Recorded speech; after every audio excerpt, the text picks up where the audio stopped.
Welcome to the Keelhauled podcast. I'm your host, Captain Logan, and we've got a lot of Sea of Thieves news to cover today, so tie yourselves to the mast and hold fast. Ahoy there, pirates. I hope you had yourselves a good week and a good weekend. I know I did. This week is a very special episode. I prefaced this last week if you were listening, and we are going to be diving into a very special interview with Beardageddon. He's joined us to talk about his life and his streaming life, how he deals with ADHD, and a lot more when it comes to the game, his favorite things, balance, things like that. And we're going to cover a little bit about what we got in the latest update. Not all of it, but we did want to talk about some of the cosmetics because I really like them and I figured I'd let you guys know about those. Also, if I can get this in, I can't promise this right now because I'm recording it and I haven't done it all yet, but if I can, I'm hoping to have a very special audio kind of drama thing at the end of this episode. So you get all of the Beardageddon you want in the first half. That's going to be all there. And then in the last half, if this works out, I'm going to have something special for you. I'm all excited for it, and I'm looking forward to working on it after I get done with this intro. So let's get into it. But before I get into any of that, I have to thank the patrons because they're the ones that are supporting this podcast to make it possible for me to continue working on the episodes each week. As much as I try, as hard as it is, I still am able to get these out weekly. And a lot of it has to do with the fact that I know that I'm doing it for the patrons as well. So thank you to you for all that are supporting. If you want to do so, you can head over to patreon.com/Keelhauled podcast. It's all available there. You can see the tiers, and any support you give helps me just kind of continue on with doing things like this and getting into gaming and stuff like that. So thank you all so much. Thanks to People's Republic, L Cute, Balls, Bam Bam Bagel, Captain Haskell, Captain Hayes, Chateau Neuf, Zombie Killer, Cloud, Cosmic Johnson, Static Mirror, Davram TV, El Jefe Esteban, Fergatron, Trickster, Jabaro5, Carl Embo, Kazia the Rogue, Lumpy SRQ, Dub Goose, Evil Morpheus, Xbox Mike 29, Murphy Lives, Mutinous Max, Raja the Brave, Regis Stella, Replicated Flame, Rust Belt Kid, Norwegian, Skamelt 666, Sudesh, Captain Dasm, That Kilted Guy, Tian Professor, Real Big Tuna, Big Bad Pad, Mina Fairy, Super Pack, Music Me, The Lore Chronologist, Deadeye Dre, Heger Owl, Ghost Boy 20, Evil Martha, Peter Miller, Rooski Doo, Thor Von Blitz, Windsor Chris, and Zam. Wow. Thank you all so much for your support. Again, it is what keeps the lights on. It's what helps pay for bills. It does a lot that you didn't think a podcast would be able to do, but it does help me a ton. So thank you so much for that. And with that, let's get into this week's interview with none other than Beardageddon. Welcome, everyone, to this week's episode of the Keelhauled podcast. As I have mentioned in the past, I wanted to get different guests on. I did have a really good time at SOT Fest, and while I was there, I managed to get a chance to talk to a bunch of the other different creators in the community, and I was really bad about following up with them, and it wasn't until you guys actually reached out to me and told me that I need to get on that I reached out to some of them. So I've got a bunch of them lined up for the next coming months, but I wanted to kick things off with probably one of the biggest names in Sea of Thieves content creation right now, especially for the streaming side over on Twitch, which is Beardageddon, who has been in the game since the get-go. So Beard, you are the first person that I think of when it comes to soloing Megs. You're one of the best people out there when it comes to growing beards. Welcome. How are you doing? I'm good, man. I'm good. I'm feeling revitalized after a little Sunday afternoon nap. So yeah, I'm feeling good. I've got a cup of tea. What more could I ask for? Oh, that's fantastic. Is there like a nice light little drizzle that's kind of like moving clouds kind of passing over the fields and stuff? In terms of English weather, it's a light drizzle. Some people would call it torrential, but yeah, in terms of English weather, it's a light drizzle. Fair enough. Well, it sounds like the perfect day to stay inside and go play games, right? Absolutely, yeah. Fantastic. Well, I wanted to get you on for multiple reasons, and my community reached out to me with a bunch of really good questions as well, too. So I want to let them know before we get into their questions that I want to get into talking to you about stuff. But I do want to get some of their questions in because they were nice enough to submit those for you. A lot of people are very, very interested in you, by the way. I don't know if you know this. You're kind of popular. Oh, for real? Yeah, it's Probably way more popular than me. So that's a good sign right there. You're doing better than most of the people out in the community. But I did want to actually talk to you a little bit before Sea of Thieves. How long have you been gaming? So I started gaming at the age of 3 years old. I'll never forget sitting in my bedroom. It may have even been my brother's bedroom, actually, because it's such an early memory, and watching him play Chucky Egg on, I think it was the Commodore 64, and literally obsessed from day one. So since I was about 3, that's my first real memory of playing video games. Man. So, okay. And I know English, like video games tended to differ than like American as far as I know. A lot of folks had Commodore 64s and PCs growing up over there, compared to Americans, where we predominantly had the console wars. And right, the console wars came much later. I'm very old, don't forget. Well, I think I could be wrong, but I think I might have you beat, because I was born in 82. Oh, only just. Oh, okay. 83 for me. Well, I can tell you on this side of 40, not much has changed. No, everybody always says like, oh, it'll be different at 30, it'll be different at 25, it'll be different at 40. And so far, the only difference is I'm just a little bit more tired. Yeah. I guess that's where we get to appreciate those naps, though. And the caffeine. Yes, the caffeine. I was in prep because being Pacific Coast time, it's about 7 o'clock my time when we're recording. So I've got my Athena colada, and I've got my coffee. Oh wow, you're prepped. I went and thought ahead about this, which is very rare, but I wanted to make sure that I was up to beat and kind of like awake for talking to you, because I know you're very high energy most of the time. I'm actually a lot more chilled out off stream, believe it or not. Oh, that doesn't surprise me. I as much energy as you put into the stream, I can't imagine you'd be like, whew, as soon as the camera goes off. After streaming Twitch chat and a toddler, I don't really have a lot of energy left for myself anymore. Well, thankfully you've got a really nice family to help kind of take care of you afterwards. Yeah, they're amazing. My wife's absolutely amazing, and I couldn't do this without her. So I felt like I got on a tangent there, but I want to go back to gaming. So you said that the console wars came later to you. Was that something that you experienced a fair amount of your life, or have you been like dedicated to like one console? Like if you had to pick a console throughout your kind of childhood and growing up and stuff, was there one that you always kind of think back fondly on? Oh man, so this is a difficult one, because I've never really been loyal to specific brands or consoles or anything like that. I was really fortunate growing up in that I had a nan who was like, she was my best friend and she absolutely loved me, and she basically got me a Master System and a Mega Drive. At the age of like 60, she was beating me at Streets of Rage 2 when I was like, I should be in my gaming prime essentially. So I had that with the one side, and then my nan on the other side, she had SNES and I had a NES, a Nintendo, and so I was rounded with a lot of the consoles growing up. So I never really had a favorite. It was just kind of whatever mood struck me at the time. But yeah, like playing Mega Drive against my nan and getting beaten at Streets of Rage 2 is, that's something I'll take with me through the rest of my life. Oh, that's a fantastic memory. I always had to, I had one kid across the street when I was in like middle school, high school-ish time, and he had all the Segas. I had all the NES and Super Nintendos and stuff, and I would go over to his place to play like Madden and Sonic and Ninja Gaiden and stuff, and they would always come over to my place to play like Mario Kart and GoldenEye, stuff like that.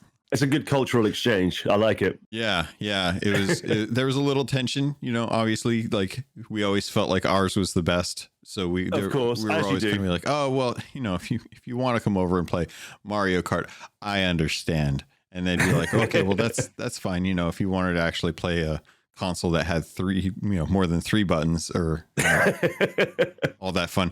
So it was a little bit of a prodding here and there, but I mean, we were kids. What did we know? Yeah, absolutely.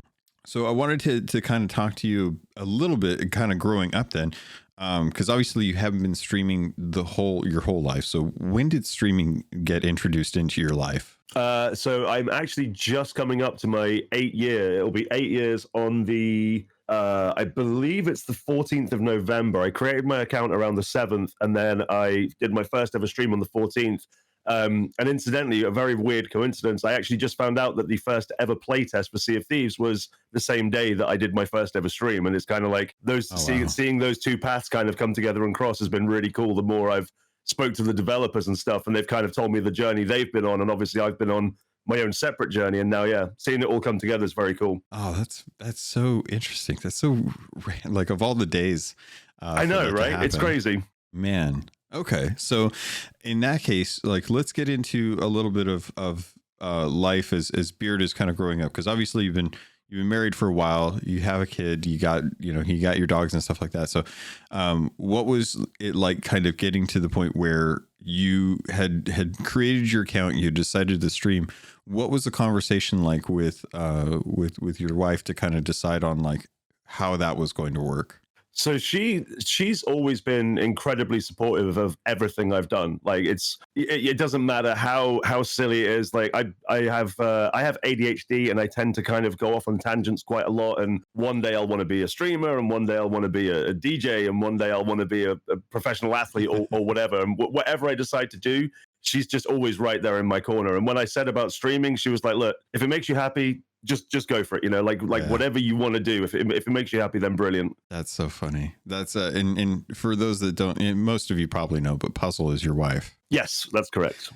So and it's funny that you bring that up, because I don't know, I wouldn't say my wife has ADHD. She definitely has attention deficit disorder. I don't know if it's hyper disorder though, but she jumps from thing to thing. So the number of times we've had to, like, we've bought a bike, or we've bought a Stairmaster, or we've signed up for yoga class, like she'll put her toes in many different pools of water, and always like after a certain amount of time it'll bore her, and then she'll move on to something else, and then like 6 months down the line she'll pick it back up and be like, "Oh yeah, I'm really into this, I really want to get this stuff," and it always comes down to the, "Can I get this?" And I'm like, that's the problem with ADHD. You end up becoming like a kind of like a jack of all trades, but a master of none. Yeah. Like you pick up all of these different hobbies and all these different things, and you get to a point where you go, "Oh, I'm kind of where I want to be with that. I'm bored of it now. I'll do something else. I'll put that on the back burner." Hence why I have like loads of consoles and stuff in the house that I just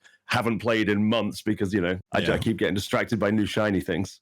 So I wanted to dive into that, because that's obviously that's been a big part of your personality online, and it really does kind of touch to what I think a lot of folks have to cope with when it comes to gaming. In Davram, one of my buddies who was at SOT Fest, he wanted to ask the question, and I might as well get into the three questions for him because they're so relevant right now. But his first question is, in a duel of beards, who would win between you and behaving beardly? Because someone has to lose. This is a difficult question, because when it comes down to the beard right now, I'm if we're going on length and girth, which most men, that's how they tend to judge everything. Right now, I think I've got him beat, but his beard grows so fast and so magnificently that like within a day, he will be absolutely destroying me again. He has the advantage though, because I don't eat meat or anything, whereas he does. He's like a red-blooded meat-eating male, and as I swear to God, everybody who eats meat just has these epic, fabulous beards. See, okay, so that's an interesting discussion to jump into, because I went vegan for about 4 years, for a while to see how available it was, and my wife and I were doing really good with it, but we noticed that. It was unfortunate because her blood count, her iron count was starting to dip too low. And even with dietary changes, we couldn't really get her iron level up high enough.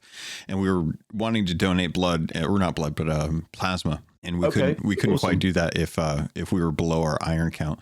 And the best recommendation that her doctors gave her was that she had to go back onto a meat diet to be able to easily keep her iron count up. So that was well, my wife's had a similar thing. She we're not exactly sure what it is that she's deficient in, but she has ended up having to go back to eating fish and eating dairy and stuff, and it's like instantly just a turnaround in her health.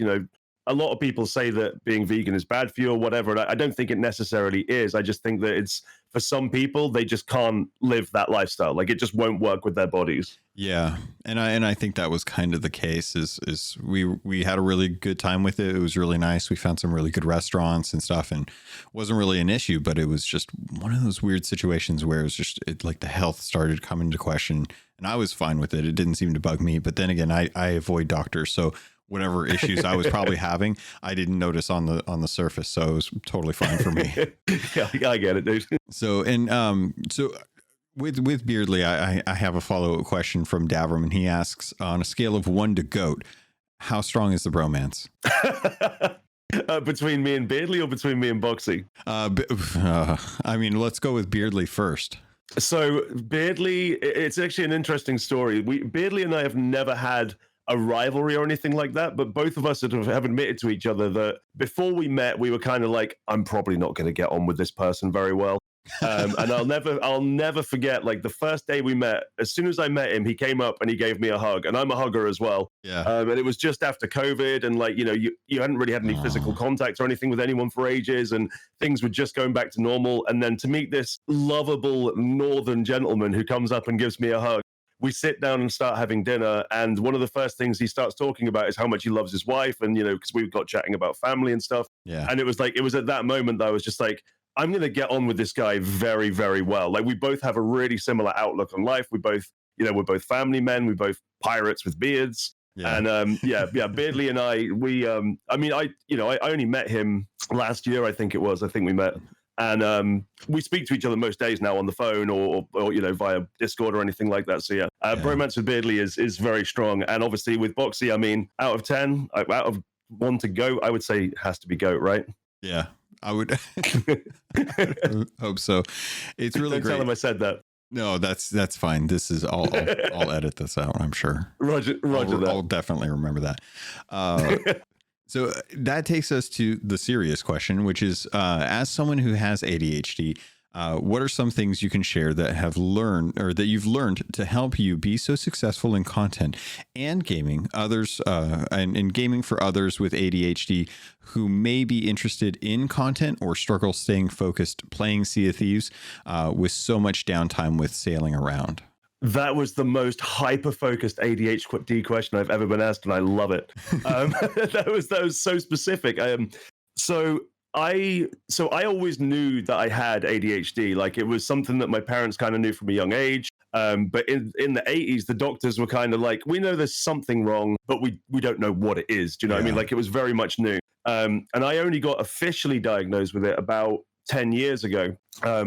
And when I got officially diagnosed with it, the lady who diagnosed me, she said, like, because of the fact that I've dealt with it for so long, I've invented all of these coping mechanisms. She's like, I can't tell you what they are. Only you'll know that.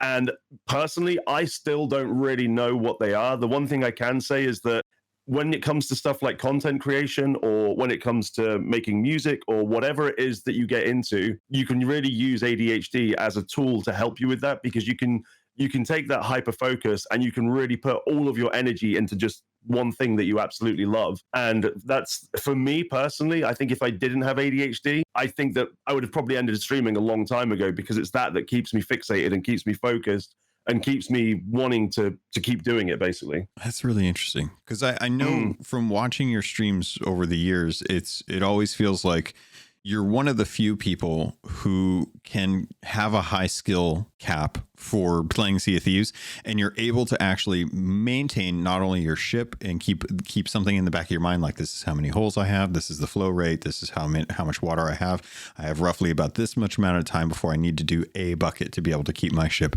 afloat. Hop on the cannon, be able to put a few shots into someone, address chat, thank someone for the raid, and then be able to turn the wheel, adjust, hop back down while you're eating a piece of fruit, scoop another bucket, maybe put up a plank, and then go back to chat. Like, you're very good because of what I think is attributed to ADHD. It could just be the fact that you're really good at handling multiple things at once. But my assumption, and that may be the fault in the question here, is that it was always attributed to ADHD. But do you think ADHD is what helps you kind of keep the ability to focus on so many different things at the instant that you're actually working on them, and then be able to just drop it and move to the next thing. Yeah, 100%. I seriously think that if I didn't have that, I would be a very, very different player. You know, I'd be focused just on the one thing. But it's kind of like, it's almost like I prioritize everything as I'm doing it. So, you know, I'll as you said, I work out exactly when I need to go and get a bucket. I work out exactly when I need to shoot. I glance at chat. I do all these things. And after this much time and this many hours, most of it is completely subconscious. Like I don't even know that I'm doing it anymore. But yeah, I think that if it wasn't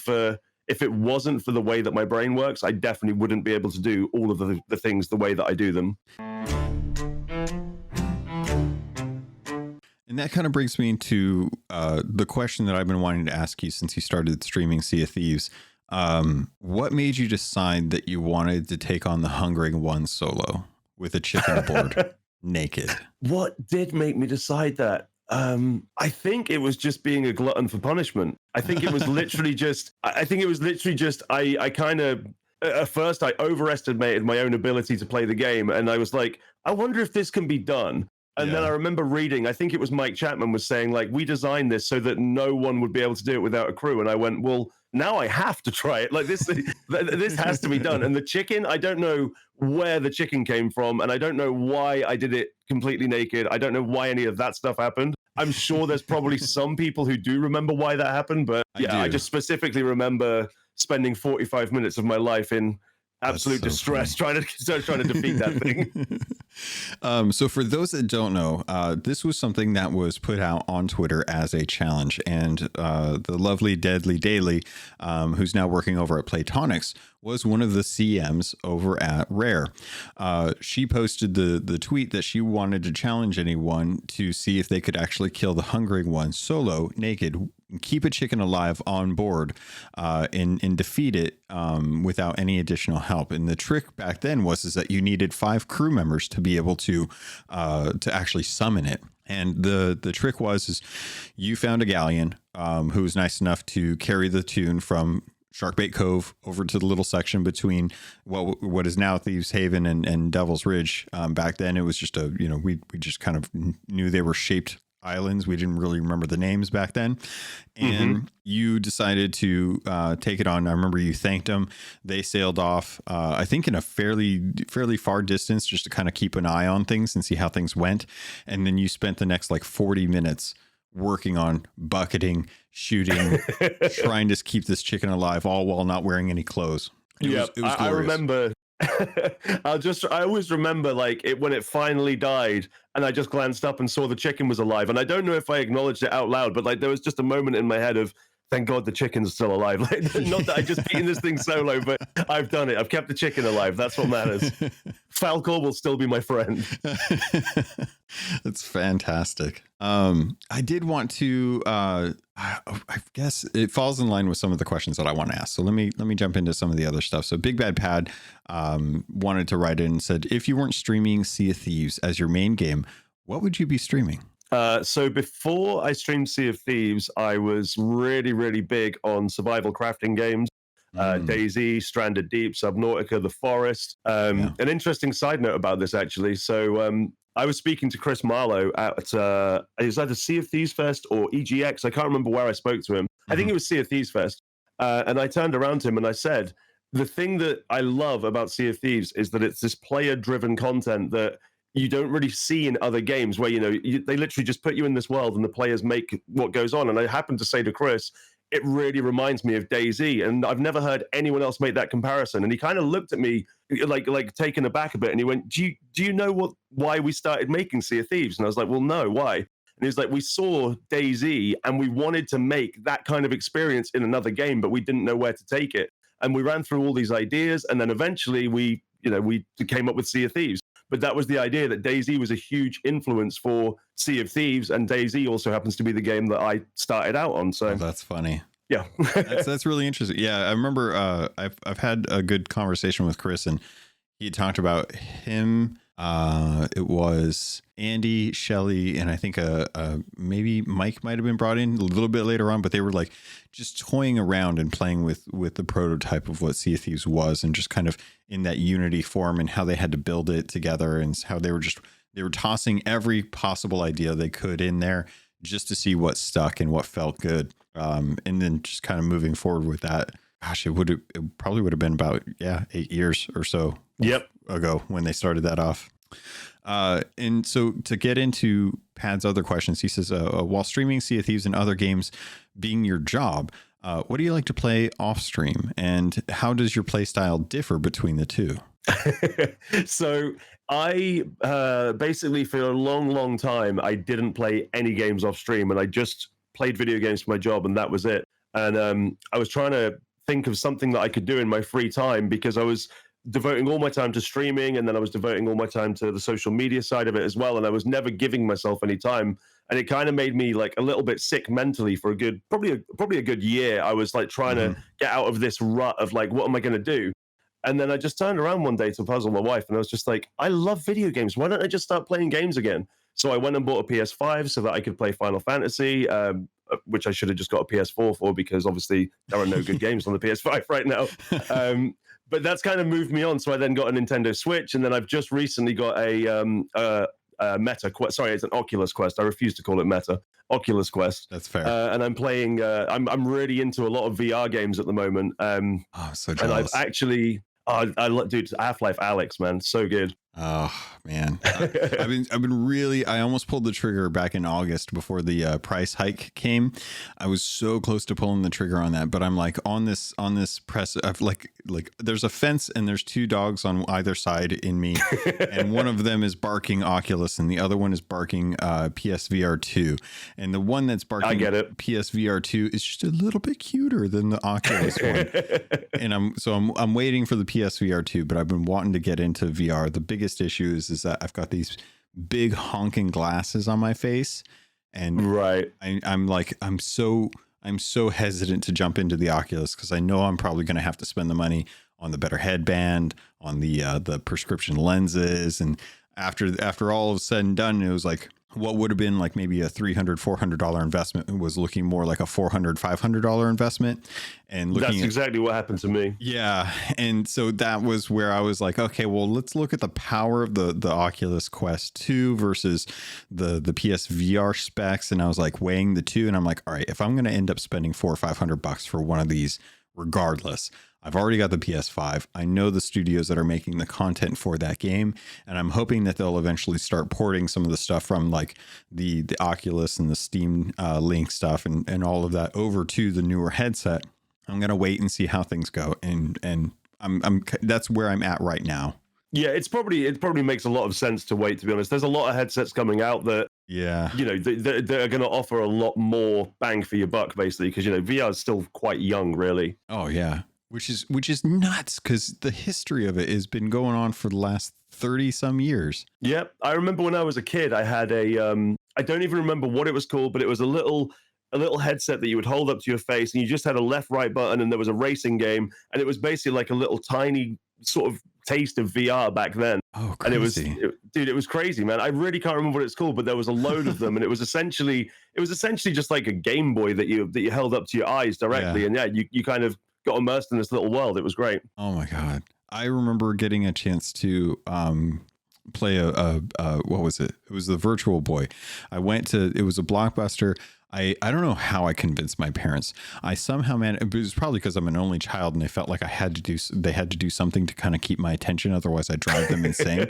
But it was I managed to convince them to rent out from a Blockbuster one of the Game Boy VRs for like a weekend, and I just sat in my room like all weekend, and I just played that thing back in middle school and stuff, and it was the most like mind-blowing thing I'd ever seen. I was just like, this is nuts. I can see it's so cool. And then we took it back, and I was like, can I have it? And they're like, no. And it was probably a good thing, because it died pretty shortly after I got a chance to actually get it. But yeah, man. I'm so looking forward to jumping into VR. So that's interesting that your experience kind of echoes what my fears were about about jumping into the Oculus. Yeah, I mean, I do like it a lot, but there's a few things about it that really kind of irk me, and one of them is the FOV. It feels very much like you're looking through a pair of binoculars rather than being fully immersed in it. So like, I'm looking at a couple of headsets with much higher FOV, but they're they're very, very expensive. So that's always the caveat. But I'm really tempted to see it, because I really hope that the tracking is gets better in the future system, so that you can actually really map out like where your environment is, and have that higher resolution without having to be tethered. That's the thing that I think really holds VR back, is the having to be tethered to 90% of the actual headsets. Yeah, I can't play it tethered. I have a PSVR that's tethered, and it's not that bad. But like after switching to the Oculus and going for a remote desktop or Link or whatever, it's just so much better having that freedom and actually be able to kind of walk around and not worry about tripping on a lead or Obi running in and pulling the lead out or whatever. I could see that being a trouble. Yeah, thankfully I don't have any. Have anyone that I have to worry about. Like my cats usually just sit there and stare at me half the time when I'm doing stuff, and then they'll meow as soon as I move. So chances are I can usually like pinpoint where they're at most of the time when I'm doing stuff. You'd be surprised how immersed you get though. So I always know where my dog is, but then as soon as you're looking around, you get lost. And I was playing, what was I playing? I was playing Arizona Sunshine. And I shot this zombie, and the zombie was on the floor, and I wanted to go over and kind of interact with it and see what I could do. I went over and I put my hand on what I thought was the zombie's head, and it turned out that the zombie's head then jumped up, and I was like, whoa, what the hell is this? And it was my dog. My dog was where I didn't realize where my dog was, and I put my hand on my dog, and she freaked out, bolted up, and I nearly had a heart attack. Oh God, that's great. Oh man, I can't imagine what that would be like. Just like, it was terrifying. Oh man. Well, I'm glad that everything turned out okay. So, and then this is going to sound like a weird tangent, but I wanted to close out Pad's questions, because he got to meet you at Sea of Thieves Fest and EGX, and he wants to know, when is your podcast with Beardly and Kraken going to start? We've been talking about this for so long, and the problem that we've got, all three of us lead such different lives and have such different schedules. I mean, I don't stream on the weekends. Beardly streams. I don't stream on Sundays. Rather, that's my only day off. Beardly streams on Sundays. Kraken streams from like stupid o'clock at night until like 7 a.m. She goes to bed sometimes. And, I'll literally, we've got a little WhatsApp group that we all chat to each other, and I'll get a message first thing in the morning when I wake up, and it's Kraken still up playing Sea of Thieves. It's like, go to bed, damn it. But yeah, trying to organize our schedules together is just a nightmare. It's something that we really want to do. Yeah. But it's just trying to figure out a time when. Yeah, I fully understand that, because I for trying to produce 2 podcasts, one during the week and one during the weekend, for some reason getting the weekend one done is always a little bit easier than trying to get the one done during the week, because like the week is like Monday, Tuesday are literally the only 2 days that I really have to dedicate to like whatever I want to do. But then like Wednesday, I'm typically playing with other people. Thursdays are usually research nights. Fridays are recordings. And then Saturdays are usually streaming and gaming with friends, or taking care of the missus. And then Sundays is usually like cram Keelhauled in to get that finished up. So it's like, I can't imagine streaming full time and being able to coordinate with 2 other people to try and find an hour to 2 hours of time to be able to record. The benefit is that you guys are all streamers, so the likelihood that you could all sit down, jump on a call and record it just as like visual and not really have to do too much editing, that would probably be the biggest boon. But if you guys are ever able to find like an hour to 2 hours of your day and have one person who might have a little bit more time to be able to get into the editing aspect of it. Or I don't know if you guys have folks that do your, I know you have some folks that do your YouTube videos, if I'm correct. Yeah, that's right. Yeah. Having them edit it would probably be really beneficial. Yeah, I think, like I say, it's something that we definitely want to do, and it's something I've wanted to do for the longest time, because I'd like to branch out and do other things. But it's one of those things where we want to do it, but we're not going to break our backs trying to organize it all. Yeah. And that's fair. I will say that if you do start a podcast and with you guys having the presence that you do, I would welcome it, because it would then legitimize the work that I've been putting in. So that way I would finally be able to get to talk to more people over at Rare. Not that I'm selfish at all about this. So I wanted to see, are you good with more questions? You want to dive into news a little bit? How do you feel? No, carry on, man. Absolutely. Okay. Keep the questions coming. All right. No problem. Trickster wanted to know, what is your favorite update and what is your least favorite update for the game? Oh my God. Nothing hard. I think I want to say the Hungering Deep because of the fact that that's the one that everybody always jumps to. But I think when they brought that back again, the feeling of the Shrouded Deep and the way that they'd kind of, they'd paid a good homage to it and they'd actually added to the experience as well. I thought that was really, really awesome, and I loved that. Yeah. I think that they captured the atmosphere of the original like story and stuff. I wasn't very happy about it being the Shrouded Ghost, but that is what it is. That they made that decision, and I eventually I didn't want to see the Shrouded Ghost for the first time in an adventure. After 9,500 hours, I kind of wanted to see it in the wild, but I'm really glad that I decided to do the adventure because that was amazing. And least favorite, probably the mermaid statues when they came in, because I didn't really feel like it added anything to the game. And you played back then, right, when the mermaid statues first came in? Yeah.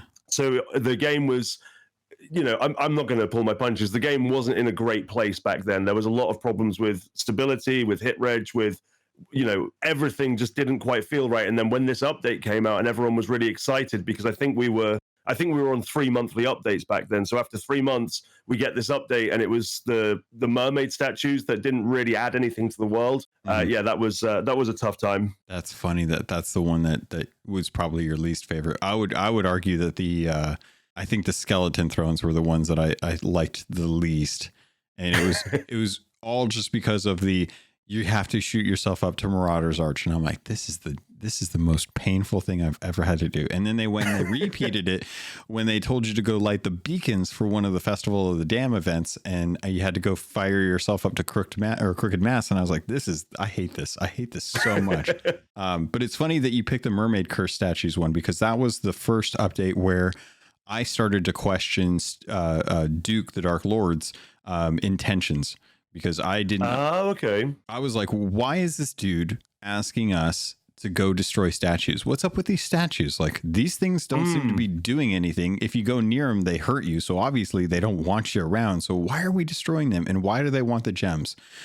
And that was when I was like, I don't think I really trust what this dude's up to. I don't really know I don't know what game he's playing, but he's not playing the same one I am. And if he's asking, I'll do it for gold, but I'm not happy about this. So yeah, that's funny that was yours. And I do agree that the Shrouded Ghost was nice to finally see it in the Shrouded Deep.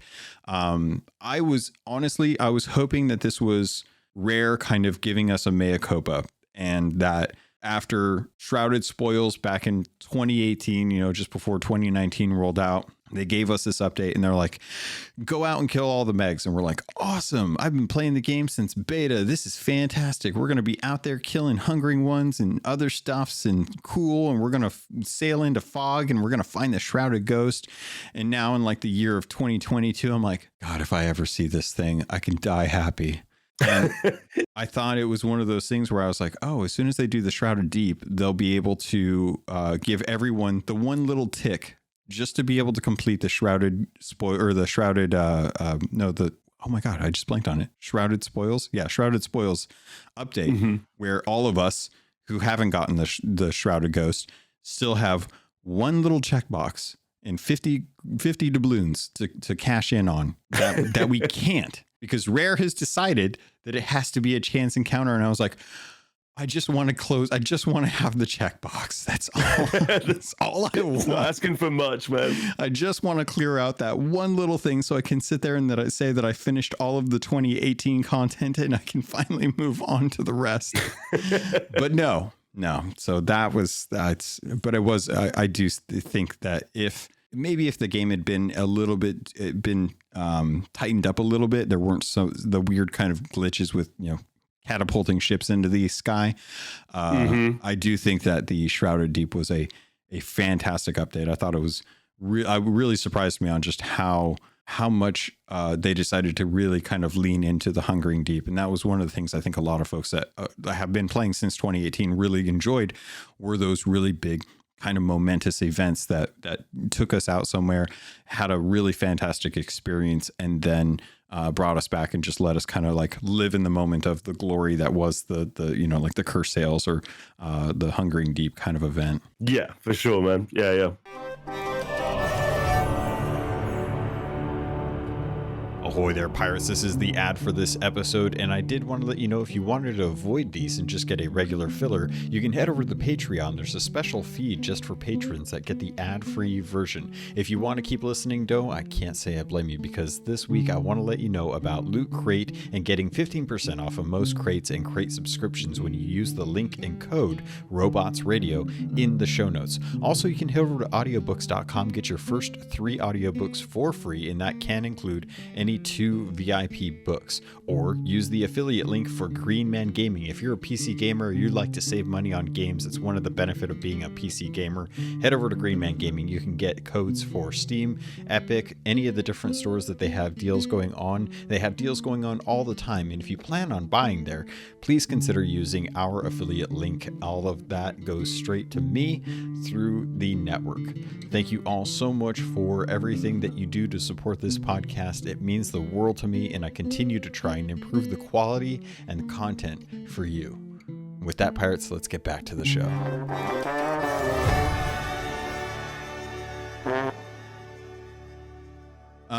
Let's get into some of the, God, I didn't realize the questions were going to jump into so much of this. If Rare took double gunning option out of Sea of Thieves and forced players, and this is from Xbox Mike, by the way, and forced players to use a sword and one gun of choice, would you agree with it, and how would you feel? Also, Mike wanted me to let you know that he says hi. Hey, Mike, how's it going, dude? So I don't double gun myself. I always use sword sniper or potentially sword blunder, depending on what's going on. Mm-hmm. I know a lot of people have said before that they like the idea of double guns, not being a thing, and that it should be forced with the sword and things like that. But I think if you're doing that, you're instantly negating a whole portion of the player base who have just as much right to play the game as everyone else. Just because it's not the way that we play the game doesn't mean that they should play it any other way. Tools not rules and all that. I don't think it would ever be a choice that Rare would make, because double gunning is a legitimate play style. The one thing that I will say, which even with the sword the way it is now, in the position that it's in, and how bad it can be at times, pirates had swords, man. And having that lunge as well, I could never lose that. So even if they didn't force it and whatever else happens, I'm always going to be one gun, one sword. That's it.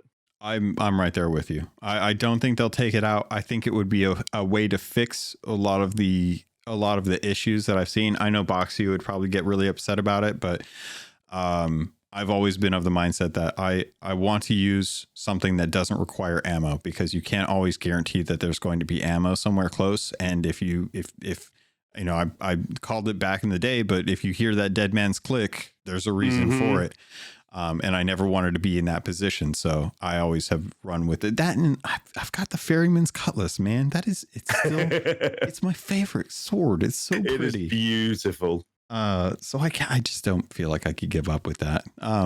I did want to ask you, since we're on the topic of things that you couldn't live without, I've always been of the mindset, and I think I asked this not too long ago, but with loot sprinting, it's always been one of those things that has been tougher for console players, and I've always tried to find the parity between console and PC players to try and even the ground, to make sure that Xbox gamers and PC players who use console or controller feel like they have a fighting chance against the purely PC interface.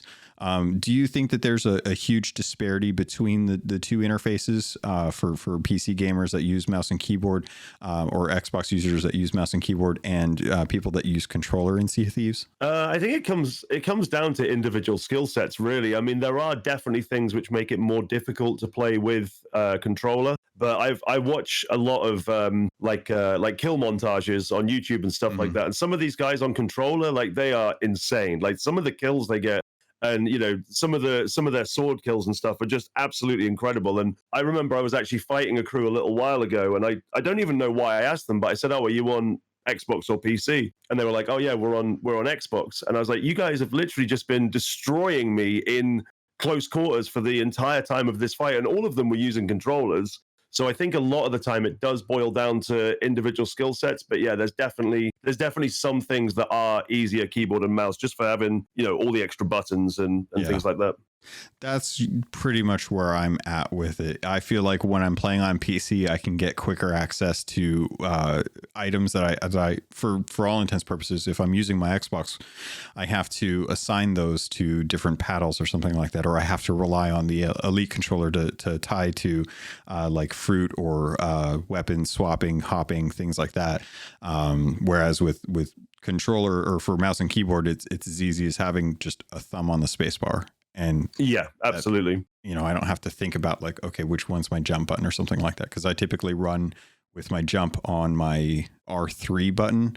So that way I can turn and jump at the same time, which not many people do, which is really weird. And shout out to Jay Pizzle for the one that taught me how that I should be putting jump on the right joystick in. Cause that way I don't have to move the joystick and I don't have to dedicate a button to it. So like my A button will be my food button instead of my jump button. So that way it's an interesting layout. I really wish he would actually come up with something to show to people like this is what his layout is. Cause he's a masterful PvPer when it comes to controller. And I always look to him as the example that I think people should strive to do if they are playing on Xbox and feel like they're getting trounced a little too hard or by PC players. Yeah. Pizzle's a good dude. I've known him for quite a long time. Yeah. Yeah, he always dips in and dips out, but he's always been around in the community. Yeah, absolutely. Let's see. Craig wanted to write in. He said, I would love to know if pet crabs ever come to the game, would you use it? And what costume would you like to see for the crabs? If the pet crabs do ever come to the game, I will probably use them until I'm in PvP and I go to change my weapon or reload, and then I pick my pet up and then go to ADS and just end up showing a pirate my pet while I get one blundered, which has happened so many times with the other pets. But for some reason, the first thing that came to my head was a top hat and a monocle. I just feel like a crab with a top hat and a monocle would be fire. It would be awesome. That would sell so much on the Emporium. You're not wrong about that. That'd be fantastic. I'm going to draw that. Maybe even a little walking stick as well. Yeah, because why not? Like, he's got the little. You call it a walking stick. I'd call it a pimp stick. But I could see it. I could totally see it. Him bossing around a bunch of shrimp on the street. That's fine. Eunice Max wants to know: should Lorena stop asking and start demanding? Also, are you Dutch? Am I Dutch? Yeah. No. Why do they think I'm Dutch? I don't know. I wish I know knew. a few. I know a couple of Dutch words, but I'm not allowed to say them because my Dutch friend says that they're not nice words. So, those are usually the best words to learn first. I found in languages. Yeah, that's kind of where everyone goes first. But yes, Lorena should stop everything. Just everything. I'm of two minds about this because for the longest time I've been asking for like a quest board, not the one that we got, but the one that we deserve, and that would kind of have like a little bit of a like little skeleton, kind of like when we had I don't know what everyone calls them, something different, but when we have the Reaper's table and we got the little skeleton like that's up there and he kind of like reaches down to try and grab you as you go over to look at the table to see like if there's any Reapers or if you're setting up the emissary.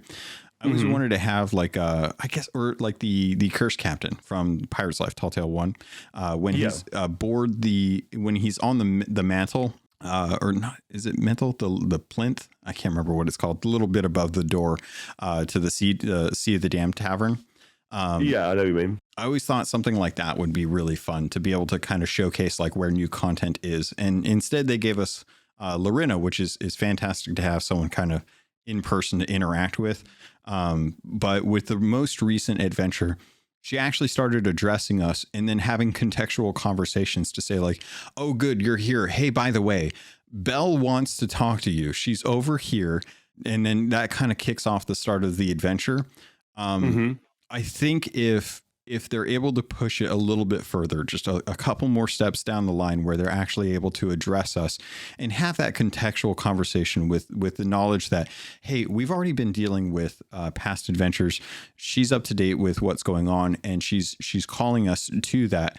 I like the immersion factor that brings, and I think I'm absolutely fine with her doing that as long as there's an adventure on. It's like when there's nothing happening, she's like, "Hey, come here. I have a favor to ask." It's like, well, what do you want? Do I have to wait 2 weeks for this? What do you want from me?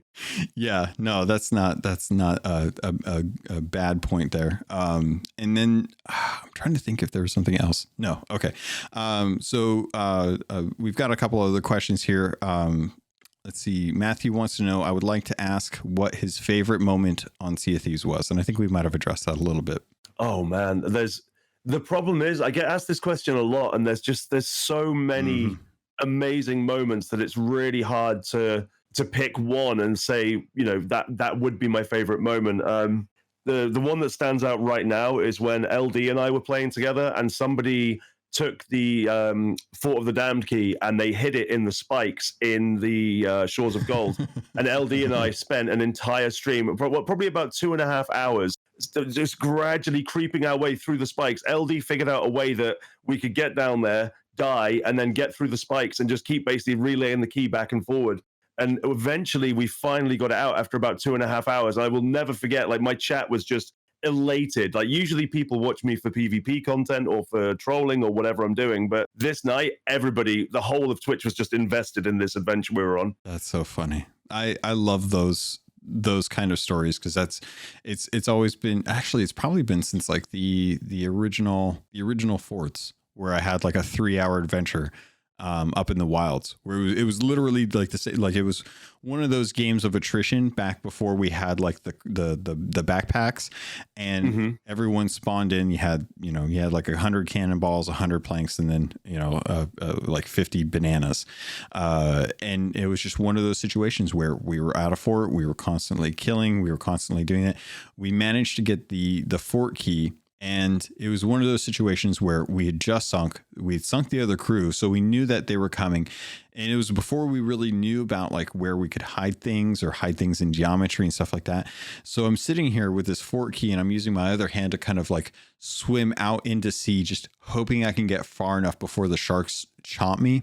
And I dropped the key out in the middle of the water, and I looked back at the island. I marked my position from the island based on the compass, and then I kind of looked and saw like how far I had made it out. And just as I had finished pulling up my compass to be able to look at it, I got snarked in the back by it. No.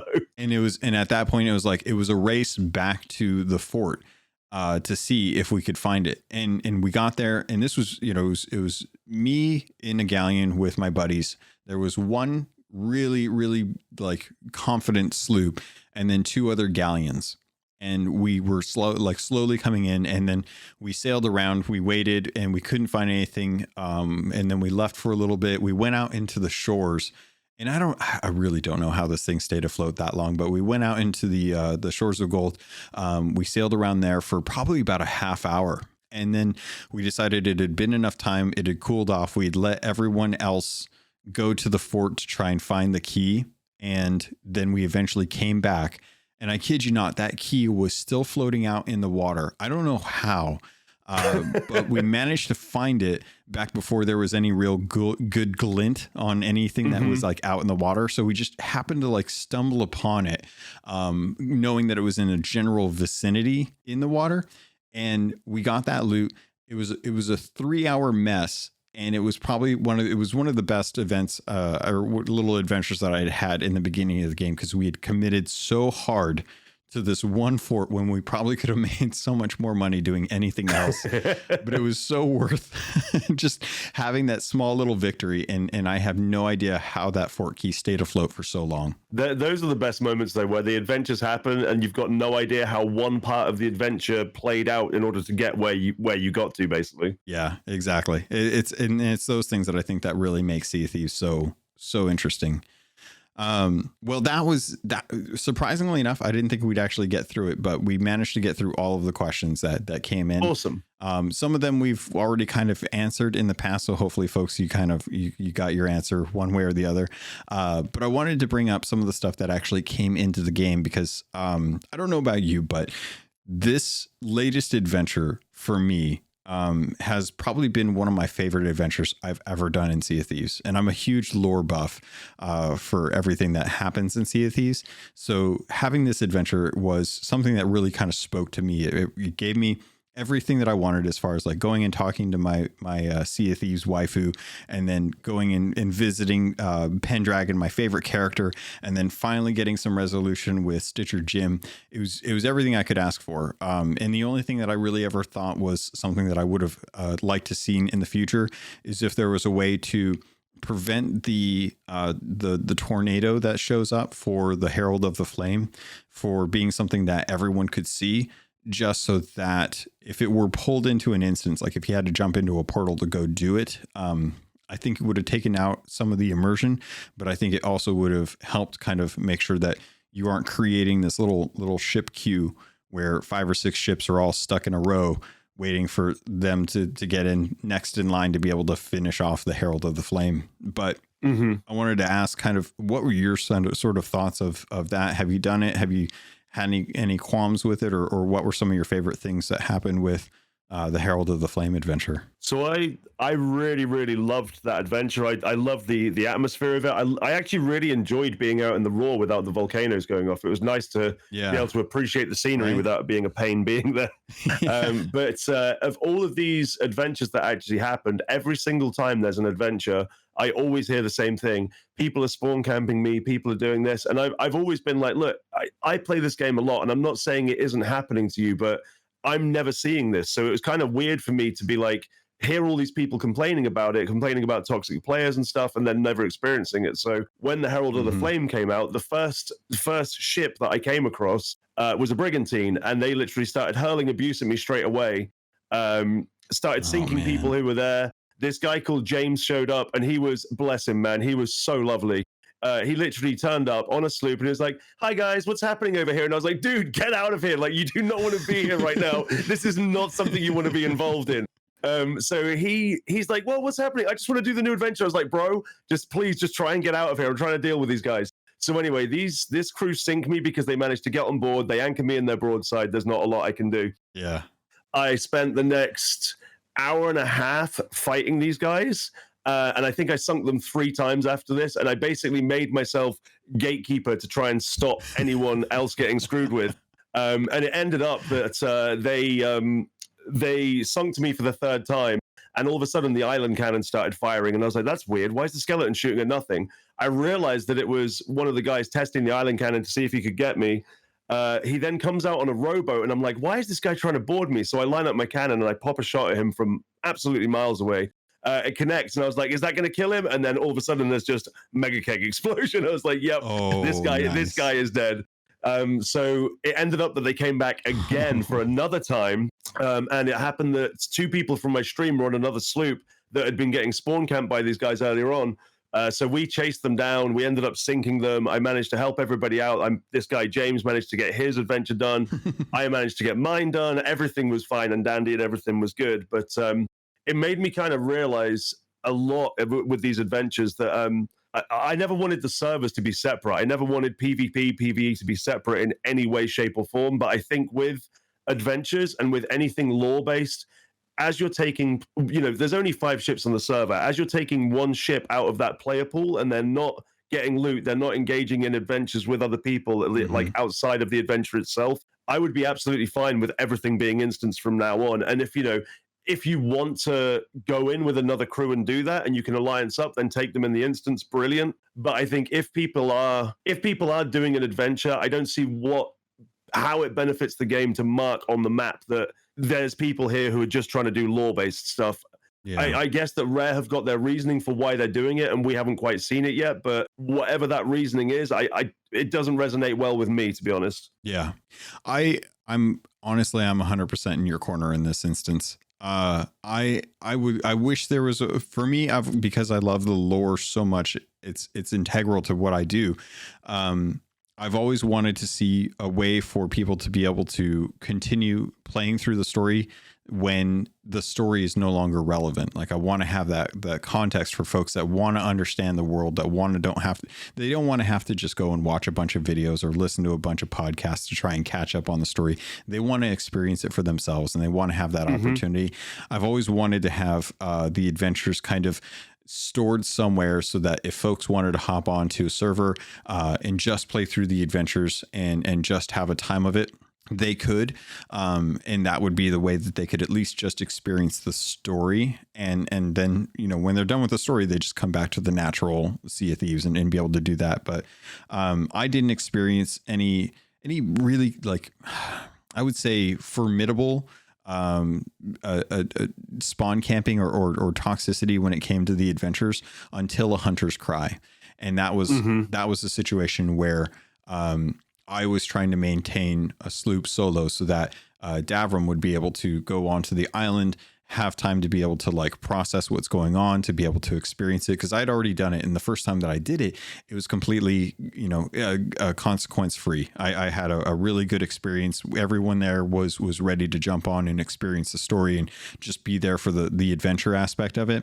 And there was one toxic sloop that was, and I wouldn't say toxic really. I should amend that. They were just in it for the PvP. So they weren't really being toxic about it. They were just harassing.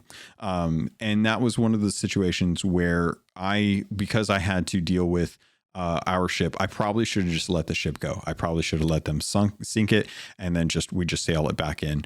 But for whatever reason, I decided I didn't want our ship to sink and I wanted Davram to be able to have the opportunity to be able to go and experience it. But every time that he wanted to go do work on the adventure, there was always someone there besides the phantoms that was constantly trying to kill him. And it really detracted from the overall experience. So I don't necessarily know what the answer is, but I can say for certain that there are going to be folks in situations where they know that there's going to be PvE focused content that will try to disrupt that with PvP. And if you're going to be doing limited time events that are only 2 weeks long, that does not always afford the most amount of time for folks that are busy, don't always have a whole lot of time. Maybe they've got a big family, they're working a few jobs. I want those people to be able to experience the story. And if there's no way for Rare to preserve that for people that have missed out on it, like maybe they won't necessarily get the mementos, but they won't be able to actually get to experience the story. But if they can at least have a way to preserve that story or that adventure in a way for other people to go see it, so if they missed it, they can go back, then I think that might help with people that are like, okay, I don't really care necessarily about the mementos. I can wait. I'll do it later on a private server or on a separate, lore server, and just experience it that way where I don't have to worry about people. Cause I think that might be an outlet for them as opposed to them having to gate off PvP and PvE when it comes to the lore based stuff. Yeah, no, I totally agree. I think that I really respect and admire Rare's vision for them wanting this shared world where PvP and PvE can live alongside each other. And most of the time it works really, really well. But when it comes to, these are the times when it comes to, comes to blows and there's problems, is when there's something that is specifically PvE orientated and PvP is go and hassle those people that are doing it. I know it's a small percentage of the player base that are doing it. And at the end of the day, I've said this to so many people in my stream, if that's how you want to play the game, that's how you play the game. There's no right or wrong way to do it. But I think if Rare were to take the feedback on board, and if they were to instance that kind of those adventures, or if they were to put them in a private server or whatever, I think that would really, really help in that people would know when they were on the adventure server, they would be encountering PvP. But when they wanted to go off and do their story, that's where it's just PvE. They wouldn't get any gold, they wouldn't get any cosmetics, except for whatever they unlock for doing it. But I think it would help the whole, I think it would just help in general with the general idea that Sea of Thieves is PvP VE. It always has been, and it always will be those things. Yeah. And it's going to be a delicate balance. I know that they are constantly looking and approaching all of the content that they make from multiple angles and really trying to take into account not only what the content creator, what the creator crews are doing, what the partners are saying about it, but also what the insiders are saying on the forums, and also what the community feedback is other content creators, from just like social media. They're always trying to take that feedback into account, because with anything in video games, it doesn't matter what video game it is, it doesn't matter what you're creating, there will always be groups of people who are enamored with it. They're enthralled by the stuff that you're making. There's always going to be a group of people that absolutely hate it. They think it's the worst thing in the world. And then a majority of the people will fall in the gray zone between. And it's how do you, to me, it's always been, how do you cater to the gray zone? Because those are the people that are always going to, the folks that are going to dip in, have a fantastic experience, and then go tell someone about it that wasn't necessarily in it, to come join the game. Because the people that love it for everything, they're always going to be positive, and that can be discredited by the fanaticism that they bring to their passion. And then the same for the people that hate it. So those two people, or those two groups, tend to dissuade people from testing it out, compared to the, oh, I don't really play it, but I had a really good experience and this was what was fun. And they're like, oh, okay. That always to me seems like the mindset when I'm hearing people talk about something that they aren't passionate about it, but they did have a really good time and it was worth checking out. Yeah, for sure. So how are you doing on time? Because I don't want to take any more of your Sunday up. Yeah, I've got I'm just trying to work out what time it is. It's 4:00. I've got time for a couple more questions. Okay, we're good with questions, but I did want to get your thoughts on the Halloween stuff, because we just recently got the Graveyard Gladiator costume and weapon set, as well as the Emporium content. I know with you having being a partner, you get to test all this stuff out. So have you gotten a chance to check out like the Spinal costume and the new costume for the Gladiator and the new set? Like, what are your thoughts on this one so far as a Halloween update? From what I've seen, I really, really like it. But this is obviously, neither here nor there. Boxy and I believe we're superstitious about certain costumes. There's certain costumes that we won't wear. And the other night we had the Spinal costume on, and we were having the best time doing the laugh. And the costume itself looks phenomenal. They've done a really great job with it. But we had so many runs of bad luck that we were like, we have to take this costume off. Like we just can't use it. And every now and again, there'll be an Emporium item that will come in where both of us will be using it. We'll have a rough night. And as soon as we take that costume off, we'll start winning again. And we just kind of, so we've basically decided the Spinal costume is bad luck for us. The other costume, I love the look of it. I haven't really tested it out much myself, because I've just recently got my pirate to have like a look that I'm really, really happy with. So I'm very reluctant to change anything at the moment.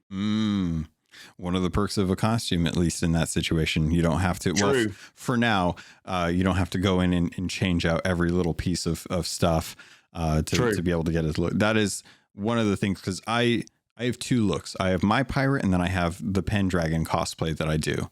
And both of those take a fair amount of time and effort to go through all of the different little pieces to kind of make sure that each look exactly how I like them. And I'm hoping that, with loadouts coming up, with ships and stuff, that we'll be able to do costume loadouts in the future. But with the costumes, it's at least nice to be able to throw on, like, I think I had like the jack-o'-lantern one on last night. And that it was just nice to be able to throw something on real quick, be able to get into the Halloween experience. And then when I'm done. I just take off the little costume and it's all good. Yeah. I'm with you on that. So we are getting a Tricksters and Treaters event as well in October on the 28th to the 1st. This year, Sea of Thieves marks the spooky season in a new way with a Tricksters and Treaters in-game event that asks pirates to enable generous treats and undertake dastardly tricks. The Tricksters and Treaters compete to raise enough points to meet their own cumulative community goals with bespoke rewards and a title on offer to those who play their part.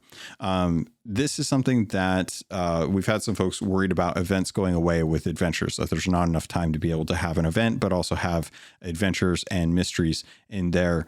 Do you like jumping into the events, and is this one that you're interested in? One? It's going to depend on what exactly it entails. The Fort of the Damned event that came out 2 years ago, I think it was, or 3. Yeah. I can't remember when it was. Obviously, that stealing a Fort of the Damned is that's pinnacle content for me. It's always been, there's always just something about stealing a Fort of the Damned that I absolutely love. But I actually did some of the skeleton one as well.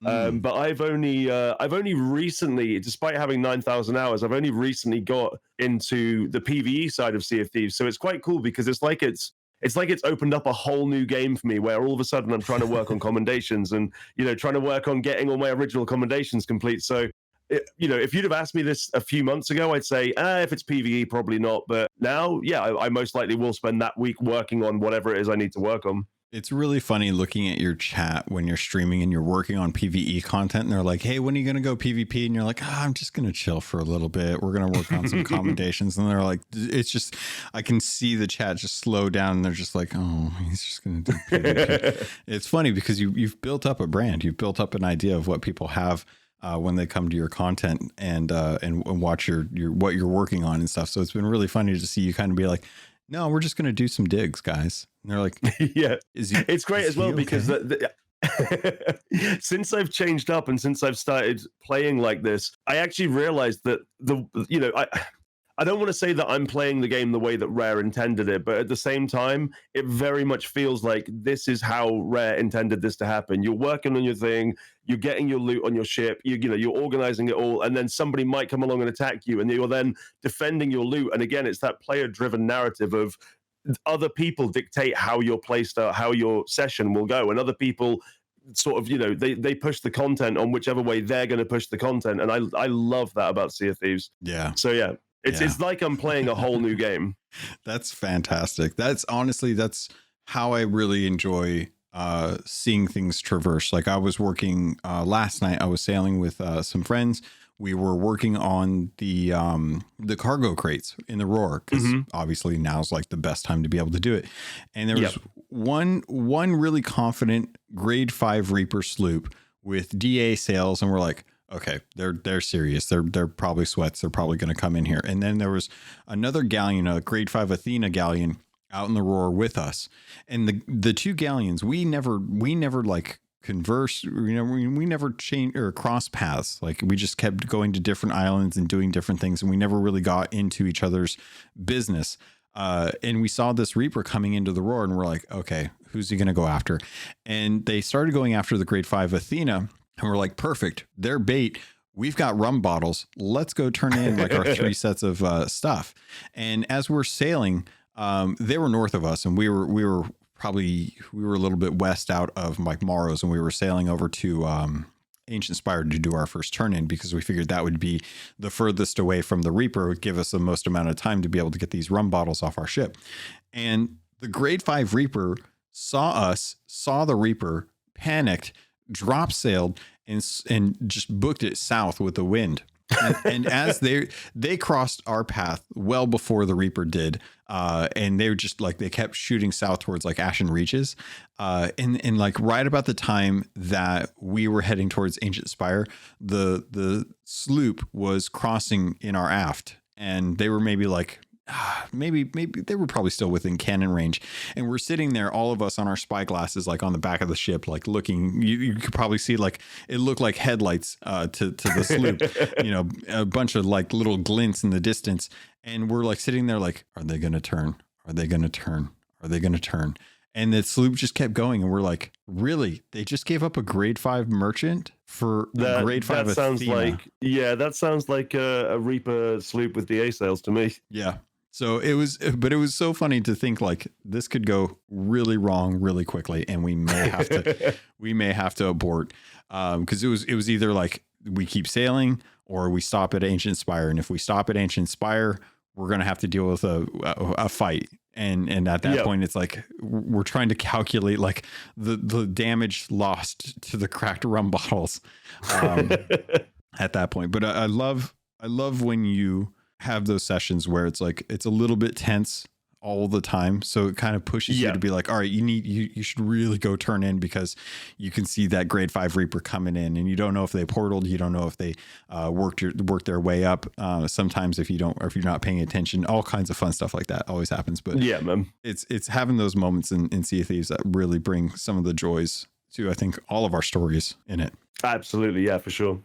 And that's probably a good place to kind of wrap things up here. But Beard, you've been fabulous. I want to thank you for the bottom of my heart for jumping on. I really appreciate you coming on to chat with me. A lot of folks were looking forward to this, myself included, especially since SOT Fest and just getting a chance to meet you. And everyone really loves your content and what you do and who you are as a person. So thank you for jumping on and spending time with me on this. Yeah, thank you for having me, man. It's been a pleasure. So if people don't know who you are, I don't know how, but if they don't know where they can get your content, can you plug yourself, give some links to where they can meet up with your content and see you and chat with you and interact? Yeah, so it's twitch.tv/Beardageddon. I'm Beardageddon on YouTube. I'm Beardageddon on Facebook, and on Twitter, I am Real Life Wookie. With the best call, the best war cry. Awesome. Well, thank you everyone for listening to this. I'll do my regular outro as always after the interview, and there might be a little something special later on. So I'll let you guys listen to that if I can get it done in time. But thank you again for joining me, Beard, and we'll call it here. My pleasure, man.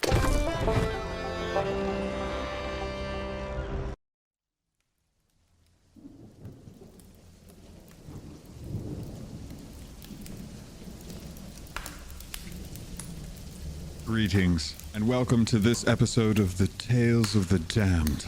I shall be your host tonight. My name is of no importance, as the tale I bring to you today is one filled with desolate dread and a deep longing. This is an account of the foul things that happened in Bleakheart Manor. Our story opens on a stormy evening. A horse-drawn carriage trundling along dark English countryside roads. There inside we find our hero.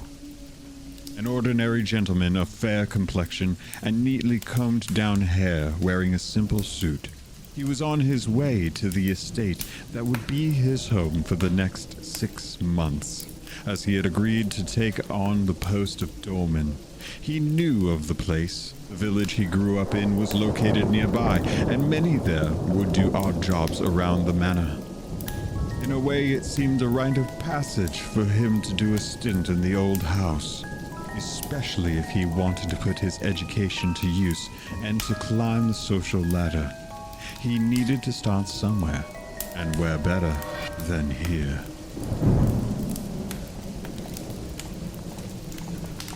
In the dim candlelight of the carriage, he looked over the correspondence he had received from the master of the house. It may have been luck that he got the post so easily, as the household was in sudden need for someone to fill the position. The position? That of a doorman. He would keep watch over the entrance of the manor, allowing guests in and receiving any mail. A simple job, but one that could give him the opportunity to progress and to peer inside the esteemed Bleakheart Manor.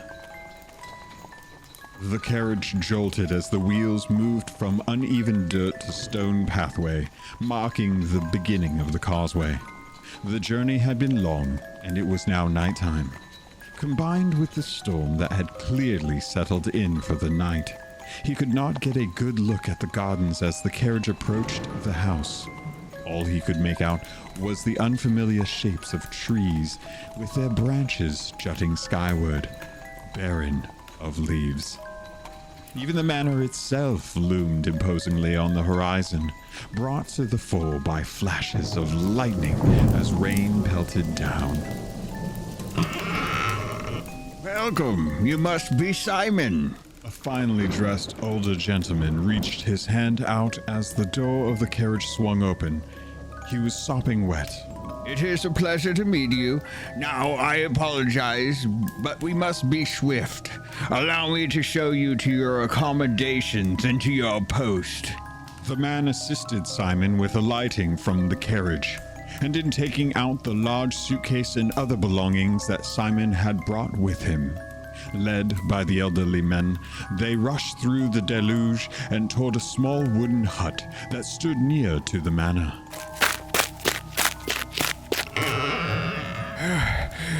This is where you'll be staying, he wheezed as he swung open the door, bunging in Simon's belongings.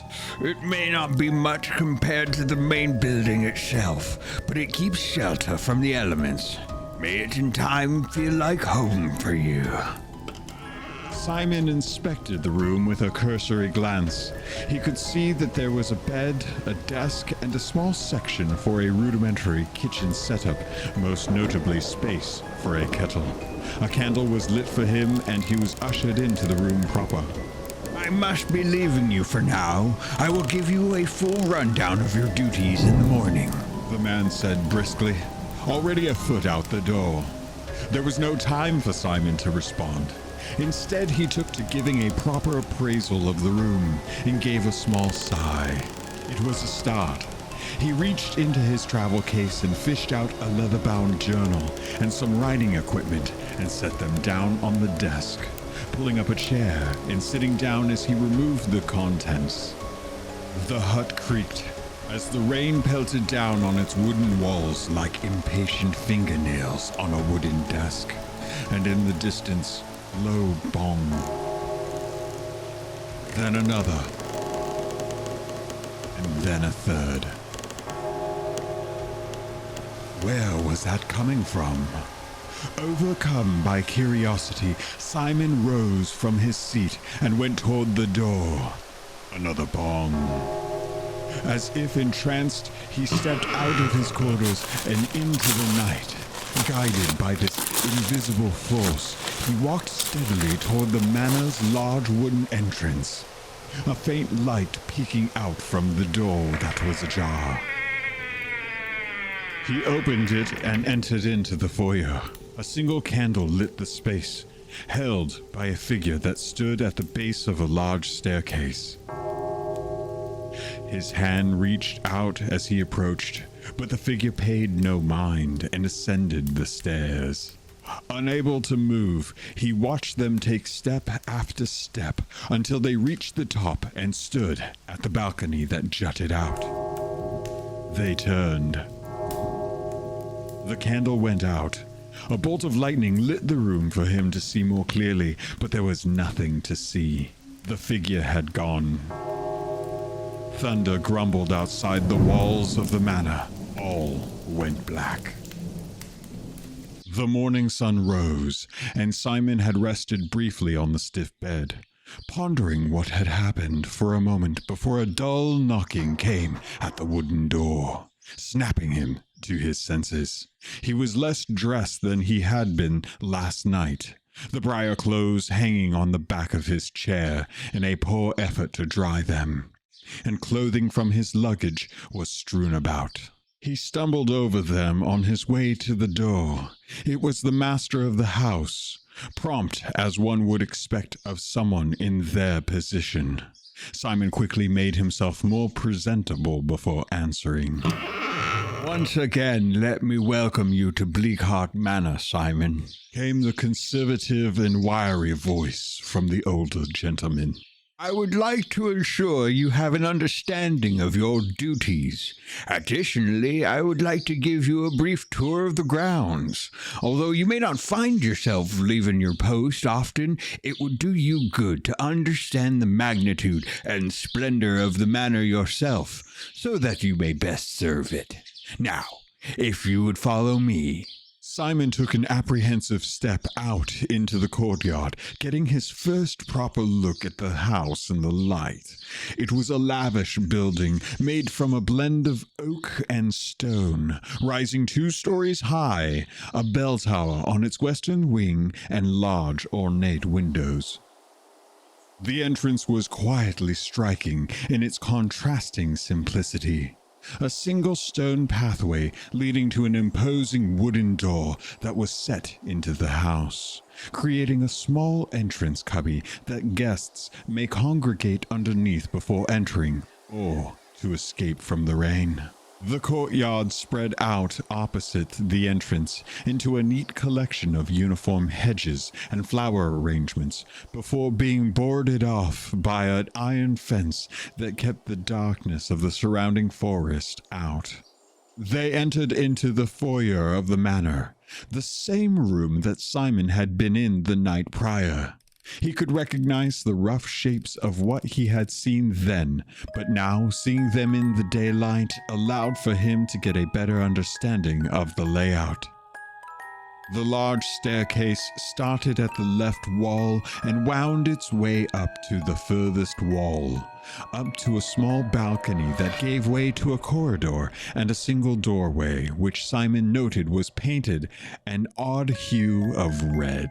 Underneath this was another doorway, which led into the lavish dining hall. On the right side of the foyer was a corridor that led to another wing of the building. On display in the foyer was a suit of armor, a small wooden table that held a potted plant, and along the walls were various portraits of what he could only assume were past and present members of the Bleakheart family. The day was spent wandering the remaining halls and the grounds of the large estate, whilst the master explained to Simon his duties and what would be expected of him here at Bleakheart Manor. He got to see the long dining hall, furnished with elaborate chandeliers and candelabras, large oak cabinets featuring fine china, all flanked along its length with floor-to-ceiling windows, and thick curtains tied at intervals along the space. There was a library that held stacks of books, a small chapel tucked away behind the main building, and he got to meet with several others who worked as servants to maintain the house. It was truly a different world to the life he had grown up in, and was more than his young self could have ever dreamt of, looking over to this manor from the village. As they made their way back to the foyer, walking down the first floor corridor, the mysterious red door caught Simon's attention. This is where that figure from last night had been standing, he recalled. "Excuse me, I was wondering about something I saw last night," he inquired. "I heard what I can only assume were the chimes of some grand clock and came looking for the source. Finding myself here, in fact. And when I arrived, there was someone else here. Do people typically wander that late?" "No one should be wandering at night. That includes you. Do not catch yourself doing it again. Additionally, this room in particular is strictly off limits," came the stern reply. He knew better than to try and press for further clarifications or answers, and so he let it be. But one thing stood out in his mind. He had heard the sound of a rather large clock, likely a grandfather clock, from how clearly he could hear it. But all day he had not seen evidence of a single clock in the entire manor. Had he misheard? As they came down the stairs, the master told Simon that dinner would be served in a few hours, and that he was to join them this evening before leaving him at the door to attend to other matters. This was a strange new place, but for now it was home. He left for his small abode to prepare. Dinner came and went without much fanfare, though he did find it humbling that servants were allowed their own space at the grand dining table, albeit far from the family. Not that there were many of the Bleakhearts attending dinner this eve. It was only the wife who had made an appearance, and the husband busy elsewhere, and their lone daughter electing to remain in her room. As such, there was no real opportunity to see what kind of people they were. He had wanted to formally greet the family and show them his gratitude, but today was not to be the day. Instead, he tended to his dinner and observed what he could. Simon would soon come to learn that not many people visited the family or the manor. Mail would typically arrive on a Tuesday or Saturday, unless it was of some great importance. Food was brought to the house from the nearby village early in the week, and would require a deal of logistics alongside the various kitchen servants and guests. Well, they came infrequently. Simon's first meeting with guests of the family were two rather haughty men dressed in well-off finery, powdered wigs, and bespectacled. He had overheard them talking about some merchant business and thought not much of them. It put in the mind of the types he would see in the city that organized the movement of goods, the kind of people that he knew someday he would have to deal with, although he wasn't looking particularly forward to that day. It was a month before Simon met the daughter of the Bleakhearts, Lily. She had come out of the comforts of the manor to wander the courtyard. She briefly introduced herself to the new doorman and was off. She was of pale complexion, with raven black hair that reached her shoulder, dressed modestly for her position in society, wearing a necklace, and on this occasion, gloves and a sun hat. Simon watched her as she inspected various trees, winding her way along the hedges, and strolled up and down the central pathway. At around mid-afternoon, a delivery had arrived, and Simon dutifully received the large wrapped box amongst the other letters and correspondence, and was on the move to place them safely in the foyer before he saw Lily had appeared beside him. Excuse me. The quiet voice reached out. I do believe that parcel is for me. I have been waiting for its arrival. She followed him in, and no sooner than he had placed it on the table had she began to carefully peel away at the outer layer. Inside, a music box was revealed to be waiting, a letter springing forth from the innards as it was opened up.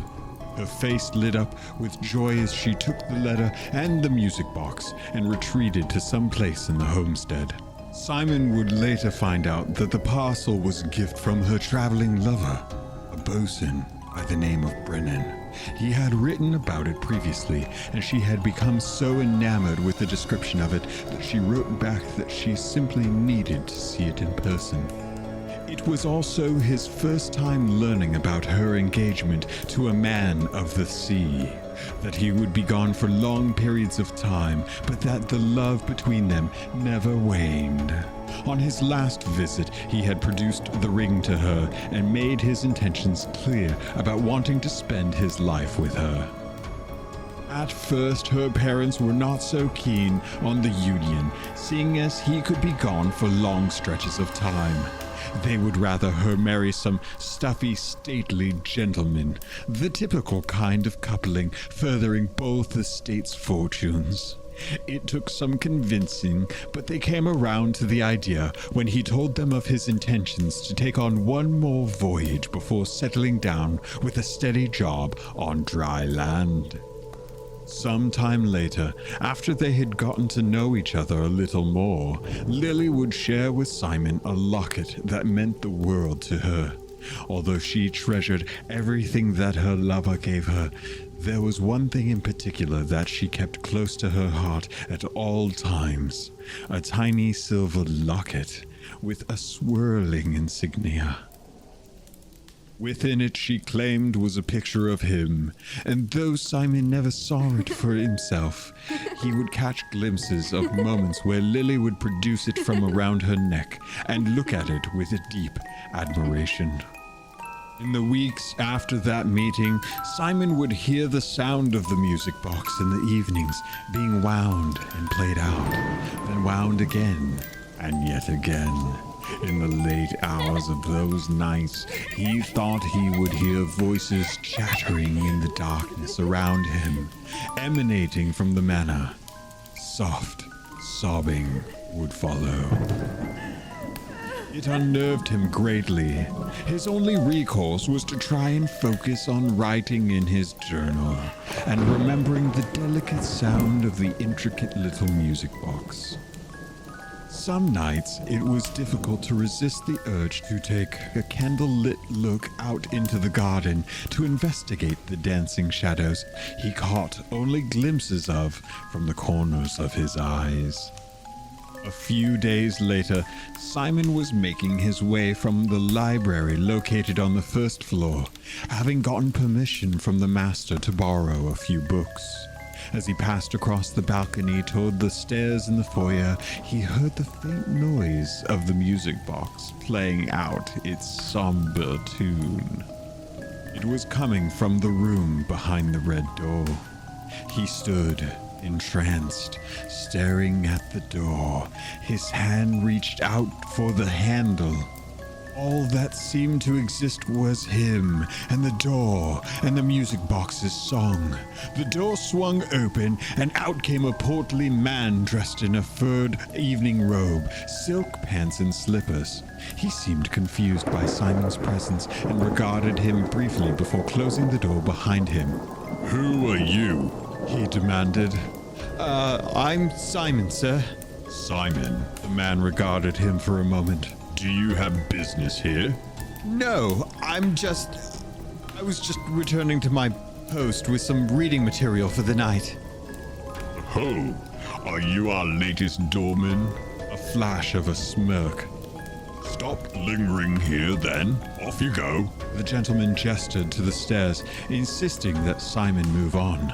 "Let's see how long you last," came his last remark as he disappeared from sight. He would later be made aware that this gentleman was Lily's father, Damien Bleakheart. Days passed, and a missive arrived early one winter morning, one that began a change in Lily, as Simon would later reflect in his journal. As the notification was passed along to the young woman, she'd done as usual and brought it close to her chest, not knowing the news that lay inside the folded papers. Upon sitting down at the grand table to read what she believed to be a letter from her lover, her face went pale as she saw the opening. This was no love letter, no sweetly penned secret, no message for her to trace his curved letterings with her fingers and think of his touch. No, it was a notification of passing. Brennan was dead.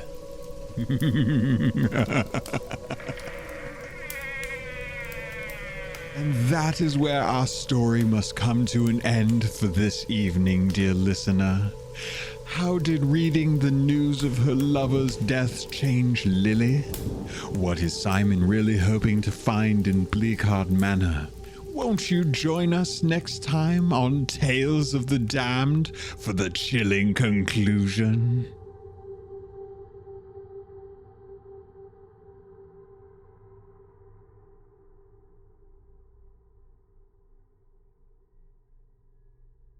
You've been listening to a Robots Radio podcast.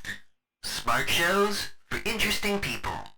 Check out all the shows at robotsradio.net. Looking for an RPG podcast that isn't just D&D? Roll to Cast is the answer. No, wait, sorry. What games have we played so far? Well, we've done Cyberpunk 2020. What does it mean to have a voice? And there's going to be something big coming, Chumba. Hey, if you're listening, I won. I beat you. You suck. There was a time when we were slamming things against our phones and Vampire the Masquerade. Chloe, Sam? You can't use those words. He's going to grab Vincent, press him against the wall. I mesmerize him. This is Adelaide's Anarch move. Burst out of your chair. Your hand goes to your gun and you draw. Hulk Cthulhu. Told you I had it. Oh, we've all got the quips going. I love it so much. right there. Screechy child. My favorite daughter. Maybe after what we just seen, we're feeling a bit trigger happy. And the new Cyberpunk Red. Babe, you're good, but we're better. Thought maybe you might be able to give me a counter offer. Dos Vidania. Straight through his neck. I don't see bone either, but I'm not gonna look. My leg's fine. I always knew you wanted to fly, kid. Come find me. Roll to Cast. ROLE. A new game every season. Original music. Original stories. Interviews with the creators. And delightful Aussie accents. Listen to us on all good podcatchers. Even support us on Patreon for bonus content. That's Roll to Cast. ROLE. Come discover a new world. In a world where solid-state electronics and vacuum tubes are still meta, people never stopped loving atomic-powered everything. A chosen 500 stepped inside a subterranean vault to be spared the nuclear horror of the inevitable Great War.